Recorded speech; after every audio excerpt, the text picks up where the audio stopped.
আজকের বিষয় psychiatric problem associated with pregnancy বা প্রেগন্যান্সি চলাকালীন মানসিক যে কমপ্লিকেশনসগুলো আসতে পারে সেই ব্যাপারে আমরা কিছু আলোচনা আজকে রাখব।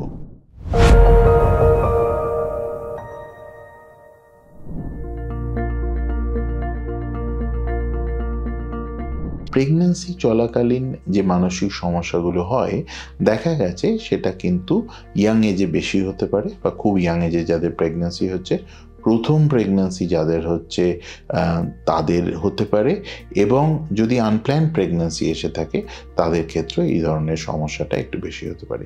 মোস্টলি এই সমস্যাগুলো কিন্তু অ্যাংজাইটি এবং অ্যাপ্রিহেনশনের মধ্যেই সীমাবদ্ধ থাকে এবং খুব বড়সড় আকার ধারণ করে না। কিন্তু যদি এই অ্যাংজাইটি এবং অ্যাপ্রিহেনশন বা এই ধরনের মানসিক সমস্যাগুলো প্রেগন্যান্সি চলাকালীন পারসিস্ট করতে থাকে বা চলতে থাকে, তখন কিন্তু এই ব্যাপারে আলোকপাত করা উচিত। ডাক্তারদের কাছে কিন্তু তাদের এই বিষয়টা জানা উচিত যে এরকম একটা সমস্যা হচ্ছে এবং বেশ কিছুদিন ধরেই প্রেগন্যান্সি চলাকালীন হচ্ছে। তার কারণ এক্ষেত্রে মা এবং বাচ্চা দুজনেরই কিন্তু স্বাস্থ্যটা অত্যন্ত গুরুত্বপূর্ণ। আমার প্রাথমিক অ্যাডভাইস এক্ষেত্রে যেটা হবে যে প্রেগন্যান্সি চলাকালীন যদি এই ধরনের কোনো সমস্যা কোনো প্রেগনেন্ট বা গর্ভবতী মহিলা ফেস করতে থাকেন, তাদের কিন্তু ব্যাপারটাকে বুঝতে হবে এবং তাদের নিজেদের প্রতি যত্ন নেওয়ার যে ইনিশিয়েটিভ সেটা কিন্তু নিতে হবে।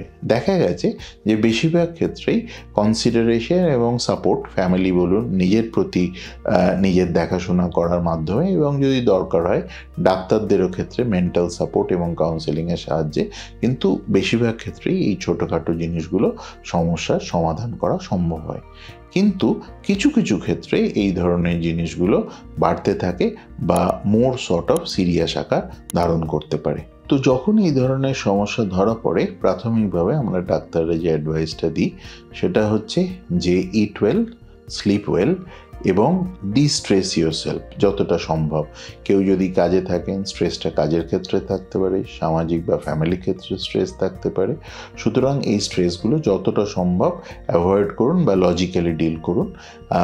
ইট ওয়েল মানে পুষ্টিকর খাদ্য খান এবং নর্মালি যে pregnancy supplementation, iron, calcium, folic acid, vitamins এগুলো খান এবং সঠিক যে পুষ্টিকর যে খাদ্য, প্রোটিন, শাকসবজি, ভেজিটেবল, লেস ফ্যাট এবং কার্বোহাইড্রেট, এই রুলগুলো তারা মেনে চলুন। অ্যাডিকুয়েট রেস্টটাও খুব গুরুত্বপূর্ণ এবং পরিমিত পরিমাণে স্লিপ নেওয়াটাও কিন্তু গুরুত্বপূর্ণ যাতে তারা মানসিকভাবে ফ্রেশ থাকতে পারেন। প্রেগন্যান্সি চলাকালীন যে সাইকিয়াট্রিক প্রবলেম বা মানসিক সমস্যাগুলো হতে পারে সেগুলোর কিন্তু প্রেগন্যান্সি পরেও হতে পারে, মানে ডেলিভারির পরেও কিন্তু এই জিনিসগুলো হতে পারে এবং কখনো কখনো ডেলিভারির পরেও কিন্তু এটা সিরিয়াস আকার ধারণ করতে পারে। প্রেগন্যান্সি ব্লুজের যে সমস্যাটা সেটা ইউজুয়ালি প্রাথমিকভাবে মুড সুইংস হিসেবে প্রেজেন্ট করে, which is quite normal during the pregnancy.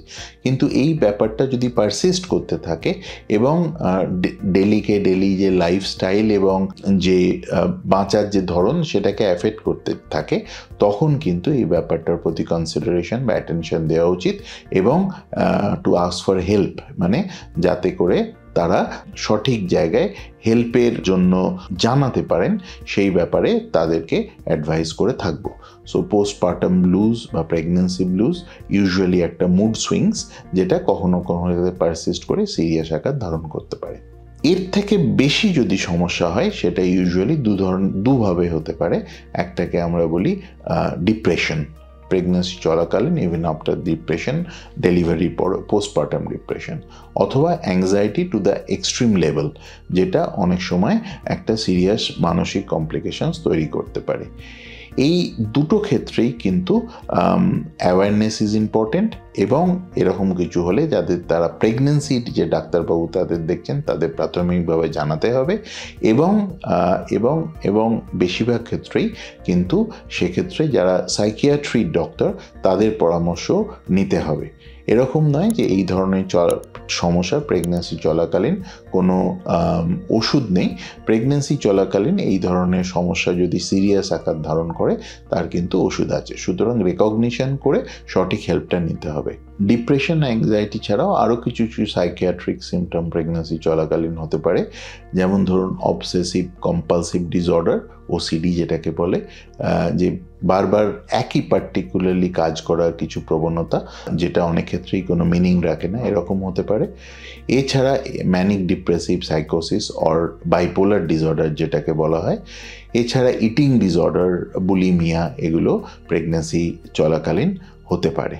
যদি কোনো সাইকিয়াট্রিক প্রবলেম প্রেগন্যান্সি চলাকালীন হয়, তখন সাইকিয়াট্রিস্টের পরামর্শ নিয়ে ডেফিনেটলি ওষুধ আছে, ওষুধ খাওয়া যেতে পারে। অনেকই ওষুধ, সাইকিয়াট্রিক ওষুধ বাচ্চার পক্ষে ততটা সেফ না হলেও দেয়ার আর মেডিসিনস যেগুলো কিন্তু প্রেগন্যান্সি চলাকালীন খাওয়া যেতে পারে, এবং সেগুলো বাচ্চার বিশেষ কোনো ক্ষতি সাধন করবে না যদি সেগুলো সঠিক ডোজে নেওয়া যায় এবং ডাক্তারের পরামর্শ নিয়ে নেওয়া যায়। সুতরাং যদি মেডিসিন নিতে হয়, বা কেউ যদি ধরুন প্রেগন্যান্সির চলা আগে থেকেই, মানে প্রেগন্যান্সি আসার আগে থেকেই কোনো অ্যান্টিডিপ্রেসিভ বা সাইকিয়াট্রিক কোনো মেডিসিন নেওয়া যায়, তাহলে কিন্তু প্রেগন্যান্সি আসার আগেই সেটাকে সঠিকভাবে মডিফাই করে নিয়ে যে মেডিসিনগুলো প্রেগন্যান্সি বা বাচ্চার পক্ষে সেফ, সেগুলোই তারা খেতে পারবেন এবং তাদের খাওয়াটা উচিত। বা কোনো পরিস্থিতিতেই কিন্তু মেডিসিন বন্ধ করা উচিত না যারা প্রেগন্যান্সি আসার আগে থেকেই এই ধরনের মেডিসিন নিচ্ছেন বা এই ধরনের সমস্যা আছে। আর প্রেগন্যান্সি চলাকালীন যদি এই ধরনের সিমটমগুলো ডেভেলপ করে, তাহলে কিন্তু সঠিক ডাক্তারের পরামর্শ নিয়ে তাদেরকে কিন্তু ওষুধ খেয়ে সিমটম কন্ট্রোলের চেষ্টা করা উচিত হবে। ওষুধ ছাড়া অ্যান্সিলিয়ারি ট্রিটমেন্টের রোলটাও কিন্তু গুরুত্বপূর্ণ। যেমন ধরুন talk therapy. Talk therapy can be 1-to-1, talk therapy can be in a group, দুটোরই অর্গানাইজ করা যেতে পারে, এবং সাইকিয়াট্রিক কাউন্সেলিংও অতীব গুরুত্বপূর্ণ এক্ষেত্রে হতে পারে, নন মেডিসিন ট্রিটমেন্টের ক্ষেত্রে। এছাড়া রিল্যাক্সেশন এবং yoga can also play a important role apart from healthy life. আজকালকার যে জগতে আমরা বাস করছি, মডার্ন এবং উন্নত জগতে, এই ধরনের প্রবলেম হয়তো আমরা ভবিষ্যতে আরও বেশি দেখব। তাই জন্য এরকম একটা গুরুত্বপূর্ণ ব্যাপারে কিছু অ্যাওয়ারনেস ফ্যাক্টস বা তথ্য আপনাদের কাছে রাখলাম। এই ব্যাপারে যদি কোনো কোয়ারি বা আপনাদের বক্তব্য থাকেন, তাহলে আমাদের ইউটিউব চ্যানেল এবং ফেসবুকে লিখে জানাতে পারেন। ধন্যবাদ।